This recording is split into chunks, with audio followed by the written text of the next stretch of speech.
Hello, this is Dread from Epic Builds, and in today's video topic, we will showcase a build concept that is not my own this time around. This is Darkwolkje's Summon Wraith Totem build, T4 Julra Farmer, and 400 plus Corruption Necromancer. And I am so insanely happy with the performance of both of our versions, whether that be Vessel of Strife, like my version, or Usurper's Mandate, like her version. Before we get into the video, if you've been enjoying the steady flow of last Epoch content, I'd suggest leaving a like, as that's the best way to support the channel. So Wraiths went from busted to meh in a recent patch, as you used to be able to have an infinite amount of them. In my opinion, they were a huge meme most of the time because your rig was usually not good enough to support 100 plus Wraiths at the same time, so it didn't even really matter that you were able to get so many. There's been a lot of dissent in forum posts complaining about the viability of Wraiths, which none of it I really believe due to the fact of how powerful they actually are.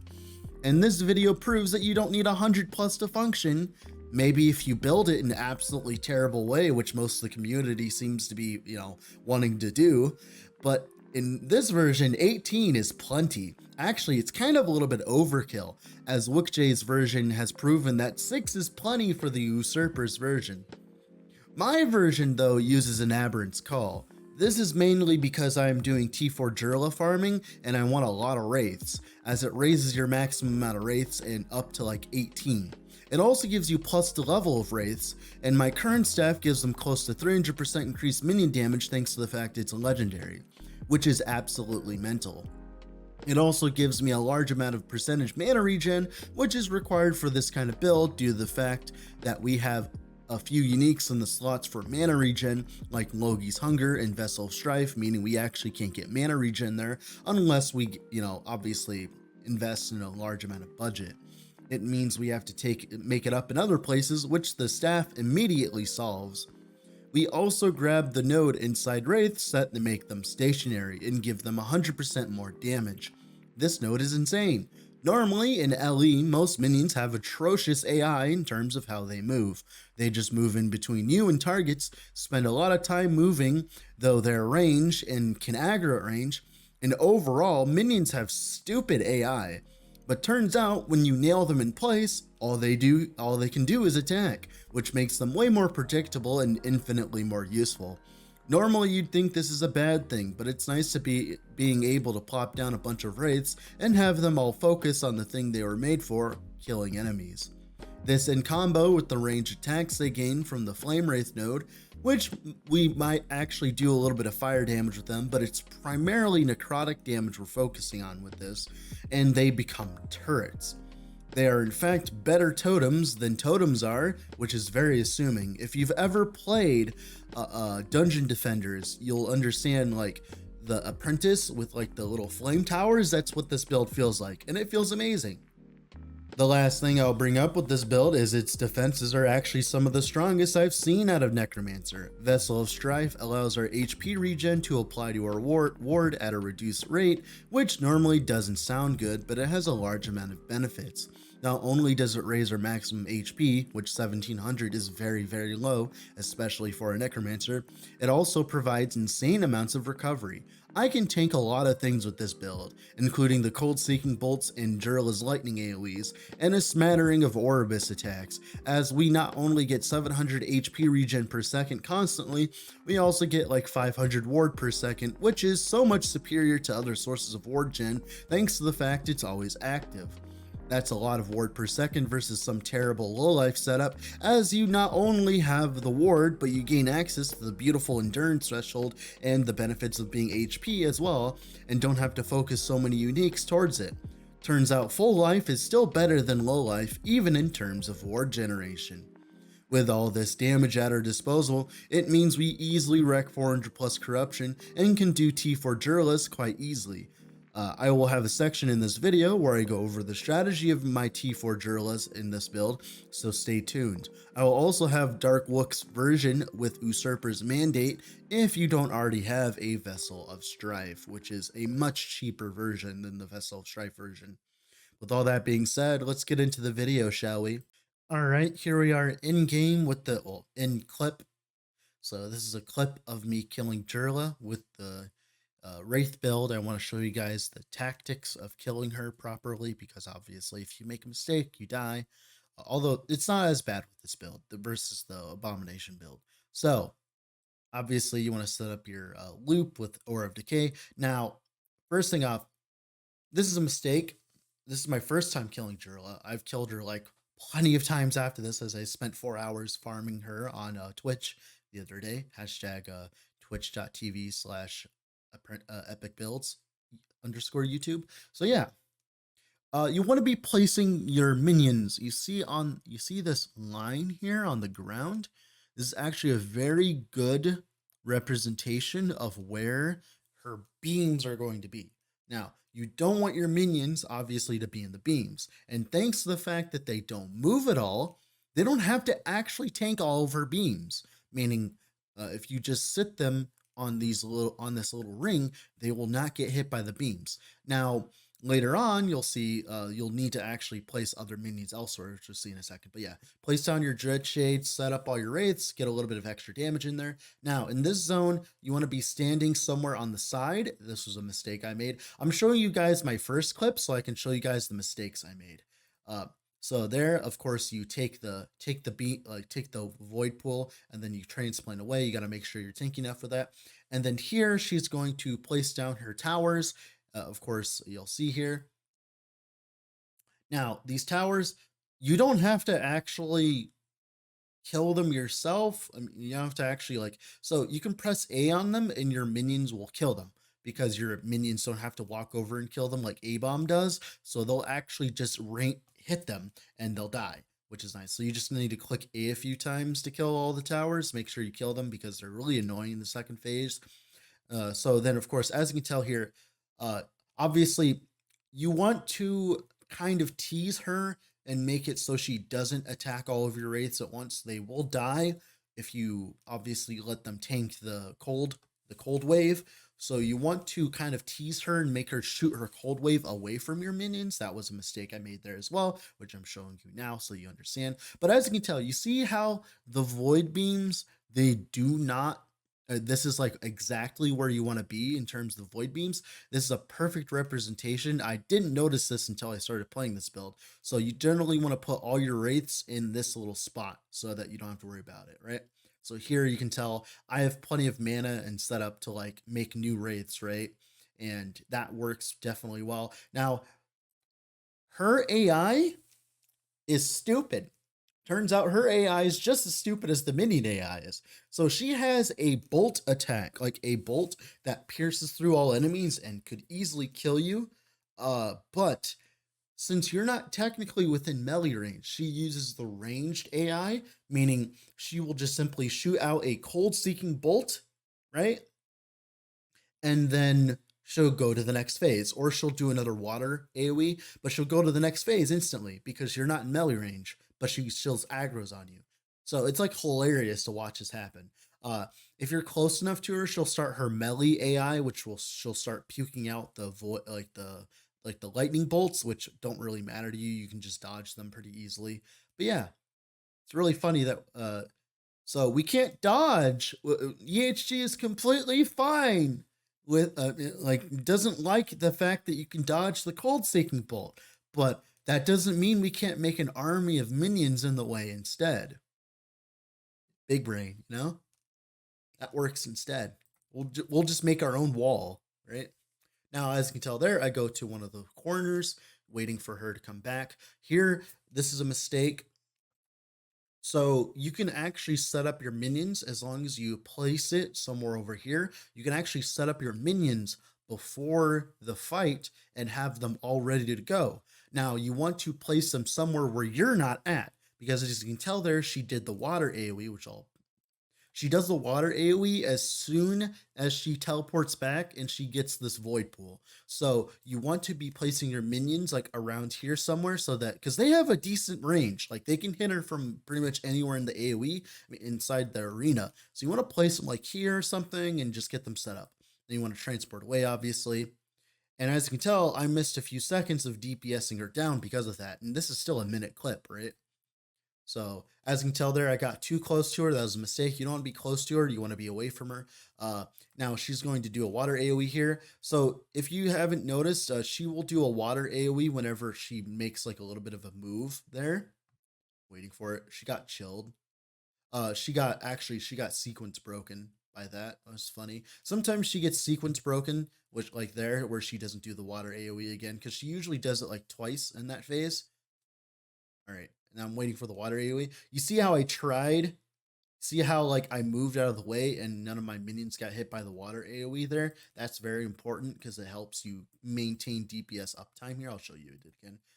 See how I made sure she didn't target the obviously the wraiths here, and as you can tell, since I set them up beforehand, they didn't have to worry about obviously her damage, killing her. So yeah, nice that I actually showed you my first kill instead of like all the other kills after it, because I want to show you the mistakes I made so that you don't make them, which I showed there. But yeah, with all that being said, let's get into the actual video, shall we? All right, here we are in game with the build. So if you've probably already seen the Julra part, which I've gone over. Now for this build, the skill rotation, it's going to be just simply placing down a few wraiths and then putting up your Dreadshade and then having them attack. That's pretty much it. And that's pretty much it for Monolith gameplay. Now, if you've seen my Monolith gameplay, you'll see that I use my wraiths. I kind of like shoot them out kind of like this at the edge of my screen. And that's because the wraiths do have this little bit of problem where they require a little bit of time to set up. Like for instance, it takes time to cast them and to place this. If you have actual cast speed, unlike me, this isn't really much of a problem, as if you have like a cast speed, what is it called? Cast speed aberrance call, you won't have this much of a problem. But I have this problem. So you need to pretty much what I do, I just simply cast wraiths, and they're beautiful in that regard because they aggro on anything they see, meaning that as long as you're running through the mono, and if you place a wraith and you see that it starts attacking something, just place down a few more wraiths real quick, bam, they're already set up by the time you walk towards them, and you don't have to worry about setting them up before the enemies come and start attacking you, meaning it removes that little bit of time the enemies could kill you when your minions aren't up. So that's very neat. Now for a single target, pretty much what I do, I literally just sit here, literally just place a Dreadshade because it does give me more cast speed, and just simply just spam as many as I can. You do have Rip Blood, and you can get up to 18 wraiths. And as you can tell, it's absolutely mental in terms of damage. You can get up to like 60k per wraith. I don't have perfect minion crit yet, but even without perfect minion crit, these guys are doing ridiculous amounts of damage, as you can tell. So overall, definitely a really good boster build as well. Not only good for monoliths. So yeah, that's pretty much it for the skill rotation. Now for the skills themselves. Well, one thing I do as well is I do actually have Aura of Decay on autocast. Why do I have that on autocast? Well, we are in an HP regen build, and there's a node inside Aura of Decay that gives us 200% health regen on deactivate, meaning that as long as we're cycling through Aura of Decay, we gain a bunch of health regen, as you can tell, which actually gives us more ward because of the fact we have Vessel of Strife. So overall, pretty ridiculous. But yeah, let's get into the skills, shall we? So for Wraith itself, we have a 26 Wraith. This is not the extent of what you can push Wraiths to. You can actually get it up to 31 if you really cared. Now, for my plus the minions, I have +2 on the chest, obviously. +2 from Loki's Hunger. It's one of the main reasons why we're Fire Wraiths, is for this extra +2. And then, of course, you can get +3 from your Aberrant's Call. I only have +2 Aberrant's Call because I'm poor. But, yeah, that's a lot of levels. Wraiths can get to a ridiculous amount of levels, and it helps a lot. So you take 1 point travel into a Locus of Resurrection. This makes it so it casts out our fingertips instead of like on top of us, kind of like zombies do. And then we take 1 point into Locus of Death, which makes it so Wraiths cannot move. This is a benefit, like I said. Them not fucking around and moving around is so much better for you, because since you can just summon a bunch more, it doesn't really matter that they're not with you, because they're always with you, because you can easily summon a bunch of them real quick and clear the screen. Then we take 5 points to Reapers. So we are mainly focused on necrotic damage. Why is that? Because we have this node, Necrotic Hunger. 60% more necrotic damage. So all of our damage is coming from this interaction with necrotic damage from this node. And also their health leech is insane from this, which makes it so it kind of beats their degen. So it makes them last a very long time when they're in tower mode, which is nice. And of course, 5 points in Reapers for the necrotic flat, 3 points into necrotic hunger for the necrotic percentage more damage, 4 points into Wraithbringer. We want as much summoning cast speed and mana efficiency as possible because we don't want our Wraiths to cost a bunch of mana. Then 2 points into Flame Wraiths for 30% more damage and also 22% Flame Wraith chance. That on top of 2 idols, you can actually get up to 100% chance to summon Flame Wraith, which I'm doing here. So you never have to worry about you're not summoning Flame Wraiths. You could technically do this with Putrid Wraiths, but it's not really worth it in comparison because Fireballs, I think, are better. I think Fireballs are better than the poison damage thing. I'm not entirely sure, but I know that Flame Wraiths are better because of the fact you can run a Logi's Hunger. So I know that much at least. If you're doing like a poison version of this, definitely Putrid Wraiths would be better. 1 point to Spirit Link, give us crit chance, right? Base crit chance for our minions. We don't care about the increased crit chance at all. 3 points into Dawn of the Fall to give us even more base crit. This on top of this, plus Loki's Hunger is enough to make it so that we only need a little bit of minion crit to get this build going. And of course, 2 out of 3 points in Dusk of the Living. Now, if you aren't an Usurper's Mandate build, the one, not this version with Aberrant's Call, you will have much less max summon wraiths. So it might actually be within your benefit to run this node, Covenant of Souls, to have more wraiths. So that might be something you should do. But yeah, that's pretty much it for Wraiths. Dreadshade. Dreadshade is one of the main reasons this build is so busted because they recently, foolishly, turned Dreadshade into necrotic damage flat scaling and increased necrotic damage instead of percentage more damage, which benefits us heavily with this build. So kind of a mistake on their part, in my opinion. So gives us 10 flat necrotic and also 50% increase at base. Then we also get 12 extra flat there, which is a lot of flat if you understand how minions work. And then 3 points in the Flesh Harvest so that whenever our wraiths actually take damage, it actually buffs things around them more. We take 2 points travel into Spectral Presence, 1 point into Lone Watcher. This is mandatory as you do not want to have extra drain on top of your drain, and it makes it so that your Flame Wraith towers survive much longer. So having this node is very nice.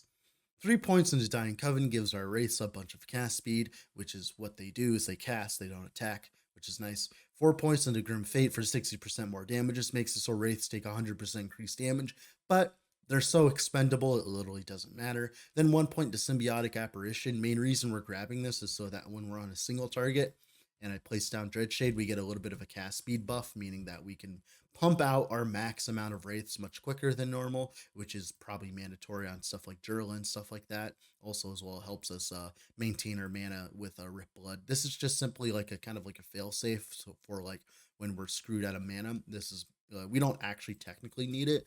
If we just wait a few seconds, we have plenty of mana regen. It's nice to have the option because there's not really much else you want to run with this build. I was trying to run a what is it called? I was trying to run a Bone Golem, but the problem is with the 6% health degen from Aberrant's Call, it makes running other minions really hard. You technically can run zombies, and that's actually what Rook's version does. Since Rook doesn't have like 18 wraiths, she needs a little bit of help in the single target department, and that is why she goes for Summoned Volatile Zombie, and she goes for the Summoned Volatile Zombie on kill here. She also goes for the, what is it called? This node Beyond Death, where she summons Volatile Zombies from death, which is obviously a bunch, because you can grab this node, which will summon like 5 zombies from a single Wraith corpse, which is ridiculous. So there are ways you can fix a single target outside of Aberrant's Call, and that's one of those ways. So that's definitely a skill you could be using. Transplant, stereotypical transplant tree. Only thing is we have pale blood, so that whenever we Obviously, whenever we transplant, we get a little bit of mana back, which helps a little bit in our sustainable monolith farming. The bone armor stuff, of course, because DR is great. 3 points in the last laugh, increased minion damage. We could always use more of it. And of course, the cast speed is monumental, as having more cast speed with this build is nice because I don't have cast speed on my Aberrant's Call, nor my Vessel Strife, nor my Crusader Gauntlets. So having more cast speed is better because it makes your monolith gameplay much more fluid, which is very important to us. Then Aura of Decay, literally only thing that matters is the 8% increased health. For missing, this does still apply each tick when it's alive, even though that we're spamming it, which is nice. Then 4 points into Respite, which gives us 200% increased health regen on deactivate. Like I said, since we're a health regen build, that is a massive amount of health regen, which is amazing, right?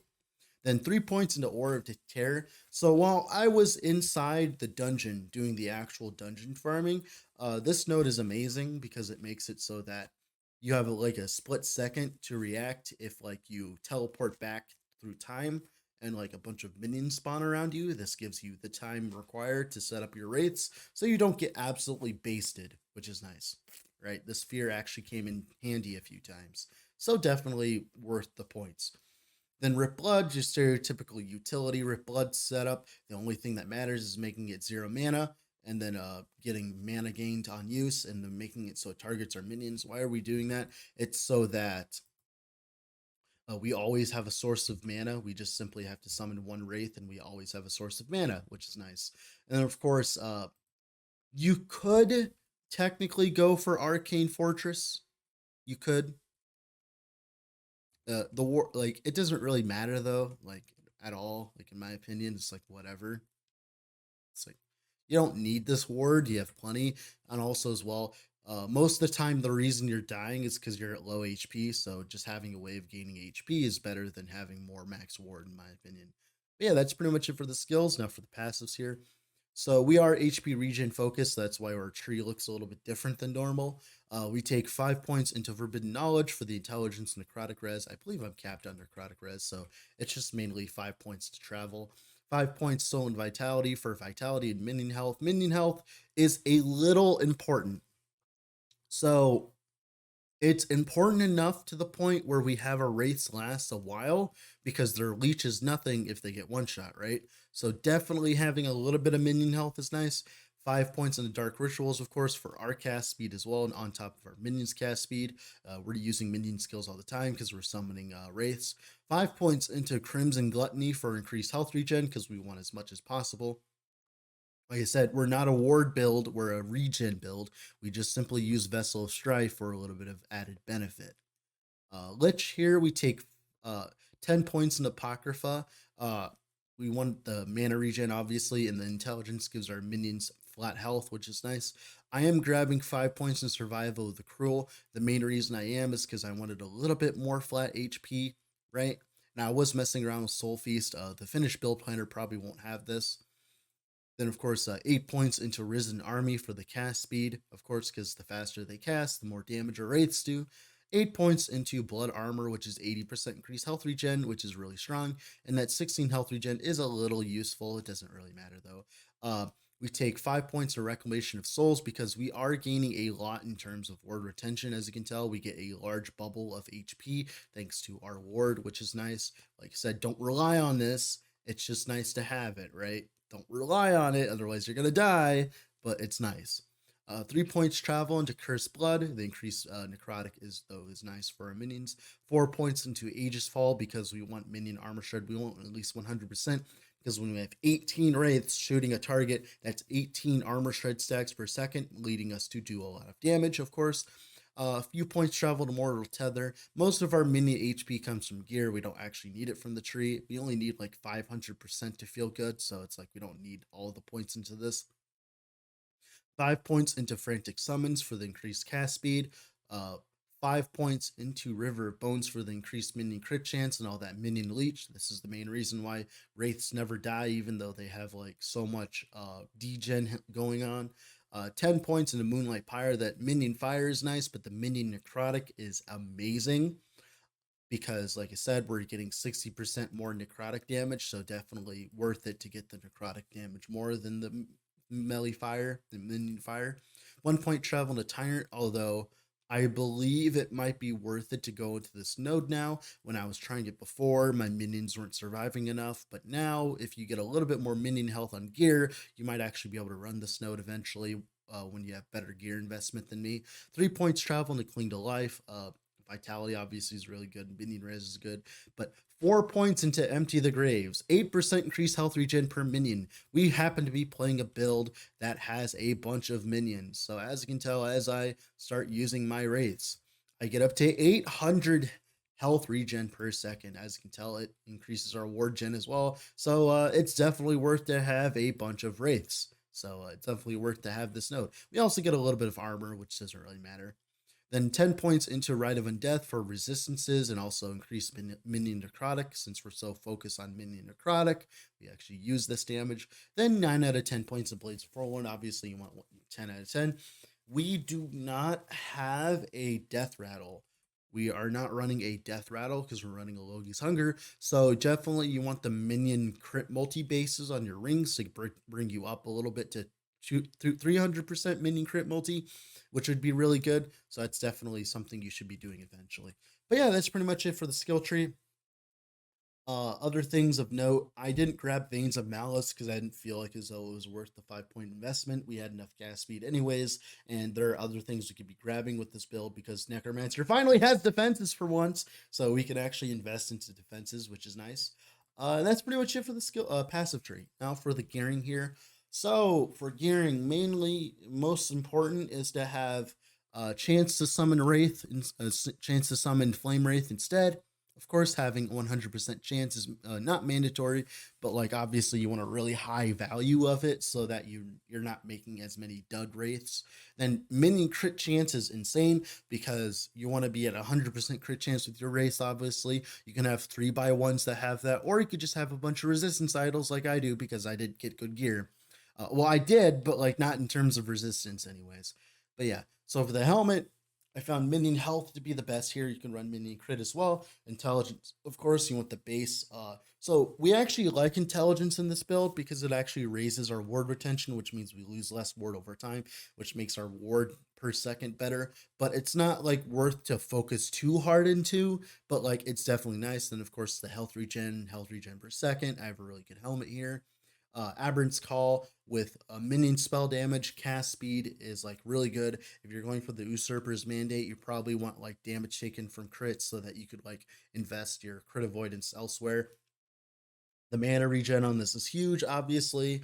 The +3 to Wraiths is huge, but you can play the Usurper's Mandate, which is completely different from this version, and it does just as much damage and just as well. You just have to go about it differently. The mana regen, like I said, is nuts though. My chest, this is like if that lightning res was like HP or something, or health regen mainly, and of course it was on a better base, this would be like your best in slot chest. Rook is actually running a Titan Heart on her version because she's not running Vessel of Strife, so she's not focusing on health regen. So it's better for her because Titan Heart, obviously you have a melee staff, right? And of course Titan Heart is like 40% increased HP and 15% DR. And if you add that on top of extra flat HP and minion crit, which she has on her Titan Heart, it's insane, right? But of course, if you're going for the health regen version, you want health regen on your chest. I just didn't get lucky in pulling off the lightning res, which is fine. So we just ended up with this instead. You want, of course, minion crit is really strong because you want as much minion crit as possible so that you reach the 100%. Then for the rings, you do want the minion crit bases with like crit multi, but like I ran for vitality on my version because obviously health regen is nuts. So minion health, mana regen, minion damage, like it's intelligence, same difference. You mainly want mana regen because being able to just cast wraiths and not have to constantly cast rip blood to gain mana back is definitely a plus. Resistance, regen, this is like your perfect ring pretty much. Um, this ring, minion health, mana regen, critical avoidance, endurance, like HP, resistances. Like there's a lot of different things you can get. This ring's actually pretty bad, actually, because you don't have 5 health regen or you have percentage health regen, you could get this even higher. And then gloves, of course, you want cast speed, not intelligence. Then, of course, minion health or minion damage. Then regen. You can use Julra's Obsession. You can use Julra's Obsession. That 10 adaptive spell damage will apply. You'll get 5 necrotic, 5 fire because it's shared between those because the Wraith tags. The crit chance obviously is insane. The resistances are nice because it makes them a lot tankier.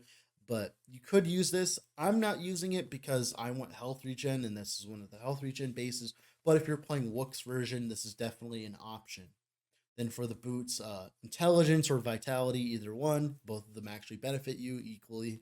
Movement speed, regen. This is like your perfect pair of boots, pretty much. Then Vessel of Strife. Ha ha ha! Yeah, laugh at me. Yeah, laugh at my terrible freaking roll. I was trying to go for tier 6 health regen. Laugh at me.